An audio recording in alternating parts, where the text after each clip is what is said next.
পার্টির আজকে রেশন দিতে এরকম হবে সেটা আমি কোনোদিনও ভাবতে পারি নাই। দাদা গাড়িটা পুরো একদম ঝাঁকানাকাওয়ালা লোড করে নিয়েছিল সেই লেভেলের। আর আমি সেই গাড়ি লোড করার দেখি করি আলু সোনা ভাত খাতা নামও করে দিই ধার উধার করি একটু খাই। তারপর দাদা গাড়িটাকে বাইরে আনিল ডেকে ডেকে ডেকে করে বাইরে আনি রেশন দিতে পৌঁছিয়েছে। দেখি দমে লোক দাঁড়াই আছে, কি করবি, ঘেরে নিয়েছে পুরো এরাকে, সবাইকে মাল দিতে আরম্ভ করে দিই। আর এখানে আমি মেশিনে ট্রানজ্যাকশন করতে থাকি, দেখি দমে নাম লেখা আছে, কি শালা স্লিপ তো বাইরে আছে না কি হবে একেবারে।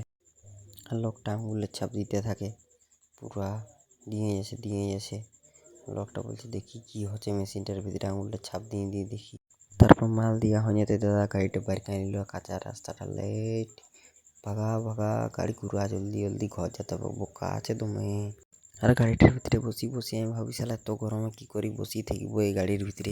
ঘর আসে দেখি টাকলা আর ভাগিনা পিয়ারি পাড়ছে, পাইনা দেখি ভুগলা ডাঙানি করে শালা পিয়ারি গাছকে ডাড়া আছে তুমি।